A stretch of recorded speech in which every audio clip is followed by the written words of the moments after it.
chance of people getting seriously hurt. They let us be in the bus on a few of the car crashes. There's one sequence where the bus careened off of 4 different cars, and they let us sit in there for that, and that was cool.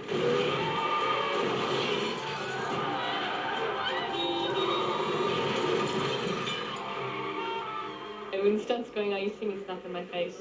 It's the biggest risk I take is with the calories and the fat. Hold on, everyone! She's gonna blow. I tended to film really close with my camera with the actors. Dennis Hopper and Keanu Reeves had to do almost all the stunts themselves.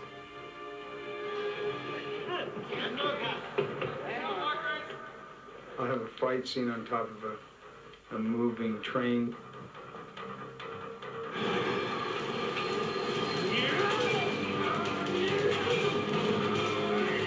They're rolling around on this roof. It's a very physical fight.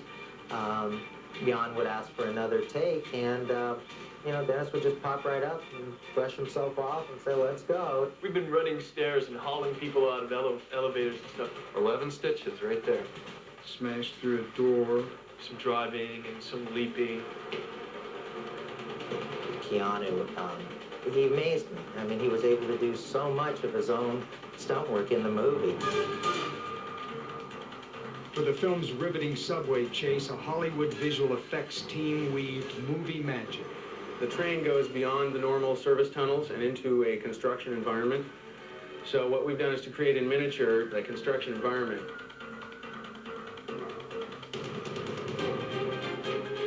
As the train picks up speed and derails, it ultimately slams into a concrete column, splits one of the cars in two, and sends one of the cars up onto Hollywood Boulevard. This guy weighs about 150 pounds, and he's going to be doing 15 miles an hour through there, and we've got these cameras right next to the track. Standing by the train? Yeah, train's ready.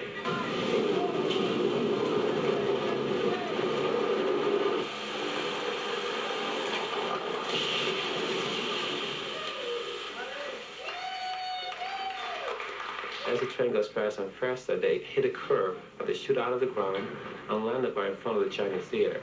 The stunt people that I've given specific jobs to, they also have to be well aware that there's vehicles working, so they don't just jump out into the street at the wrong moment. That Metrorail jump, it was like driving with blinders on. There was a lot of blind spots, especially when I hit the wall. It was a big blur, but I did have some vision.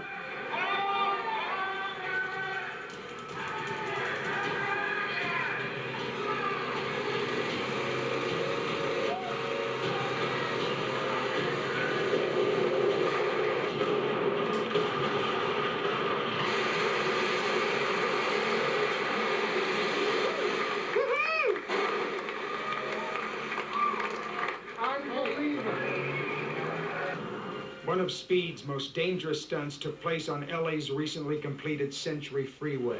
The bus jump was a challenge of its own. Jack! There's a gap in the road up ahead. You're kidding! The bus has to jump over a 50-foot gap in the freeway, which has yet to be completed. Jack! Floor it. What? Floor it. It's an interchange. There might be an incline. Floor it. Fine. With all stunts like that, we spent weeks rehearsing those things. Do you feel comfortable that you could make it by the ramp here? Yeah, but I'll back off a little bit before I get here. Right. Try and get up to speed before I get here and then come out of it. Okay. Okay, so throwing it down. When we were ready to go, and he was ready to start his almost, I think, 3/4 of a mile run up to the ramp, they would put him in the suspension harness. The release cables that be longer? Yeah, it needs to be at least another... Years ago, I designed a suspension system. A lot of guys were breaking their backs and ending up with either back or neck injuries because of, on the impact, they get spinal compression. You hook in, this is always facing out, right? The harnesses come over the shoulders to actually pull him down as this other harness is pulling him up. So you're kind of floating in limbo. Like that? Jan will literally shoot with 5 cameras for an action scene. It's amazing what he's able to do in that respect. And then the bus comes in, I just want to make sure that we have a safety person on every camera. There's 4-man cameras that I know right now in the roadway. Okay? I've done a lot of these, and one thing that goes through my mind is something coming apart and impaling me. You know, that's the biggest fear I have when I'm doing those kind of things. As far as our safety concerns, we have the paramedic up on the ramp over there, and we also have the stunt safety team with fire suits, fire extinguishers, pry bars, and so forth. If I see that there's any problem whatsoever, if for any reason the bus drops a wheel off this side or anything, I'm just going to yell, leave, leave, leave. Finally, after weeks of preparation with the stuntman safely harnessed, cameras were ready to roll.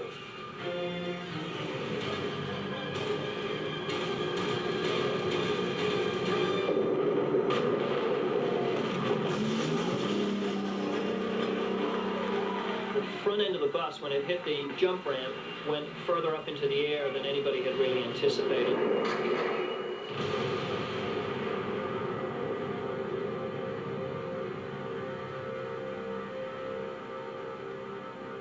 Did you see the bus after we did it? The front end buckled up like that. If I'd been in the regular driver's seat, it probably would have broke my back. To complete the sequence, state-of-the-art computer graphics were required. This is the original frames that we had to work with. The original footage that they shot live. It takes like 2-3 minutes a frame to get it from the computer onto a piece of film. We're doing 3 matte paintings that illustrate that whole sequence where the bus is approaching that gap, making the jump itself, and then landing on the other side.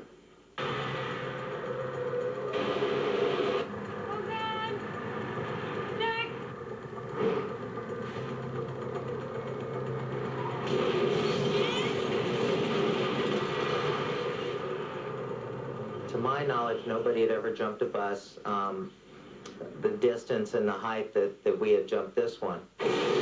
I think it's one of the most exciting rides you will ever see. We're either going 100 miles an hour, blowing something up, or getting blown up. The audiences are going to be walking out of that theater completely exhausted. You feel like you're caught up on this sort of insane ride that nobody can stop. It's a big action picture. It's thrilling. Pop quiz. You have a hair trigger aimed at your head. What do you do? What do you do? That's it for the making of Speed. Rush Hour will never be the same. Hey, don't worry, though. There's still a lot of surprises left. For me, I'm blowing this town.